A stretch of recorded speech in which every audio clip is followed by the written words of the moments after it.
नमस्कार दोस्तों, आपका स्वागत है आपके अपने चैनल न्यू रॉयल कहानियों में। और आज की कहानी है एक पंडित और तीन ठग। वो तीनों ठग एक पंडित जी को कैसे ठगते हैं, इसी बारे में ये कहानी है। बहुत समय पहले की बात है। किसी गांव में एक ब्राह्मण रहता था। वह प्रतिदिन दूसरों के घरों में जाकर पूजा करता था। वह कथा सुनाता था। बदले में उसे जो दक्षिणा में मिलता था उसी से मैं अपने परिवार का पालन पोषण करता था। एक बार मैं ब्राह्मण पूजा सुनाने के लिए गया।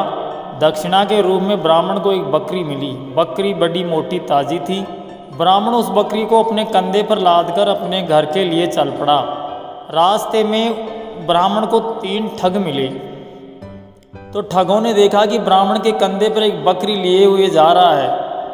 ठगों ने आपस में बात की कि देखो, ब्राह्मण के कंधे पर कितनी मोटी ताज़ा बकरी है। हमें किसी तरह से इसे मूर्ख बनाकर ये बकरी हड़पनी होगी।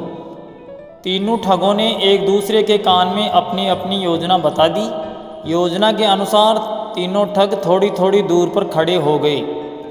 ब्राह्मण आ ही रहा था कि पहला ठग ब्राह्मण से बोला कि महाराज, ये कंधे पर कुत्ते को क्यों लादे हो? ब्राह्मण बोला कि अंधे हो क्या बकरी भी तुम्हें कुत्ता दिख रही है? ठग बोला, क्या महाराज, जो आपने कंधे पर लादा है वही तो बता रहा हूँ, आगे आपकी मर्जी। इसकी बात सुनकर ब्राह्मण जी थोड़ा आगे निकले और ठग बोला, आपका ही धर्म भ्रष्ट होगा। ब्राह्मण आगे बढ़ा कि उसे दूसरा ठग भी मिला। उसने ब्राह्मण से कहा कि हे ब्राह्मण देवता, ये कंधे पर बछिया को क्यों लादे हो? ब्राह्मण बोला कि क्या बोल रहे हो भाई, ये बछिया नहीं बकरी है। ठग बोला, जो आपने लादा है वही मैंने बताया है, क्यों आप अपना धर्म भ्रष्ट कर रहे हो? ब्राह्मण बकरी को लेकर आगे बढ़ा तो तीसरा ठग मिला।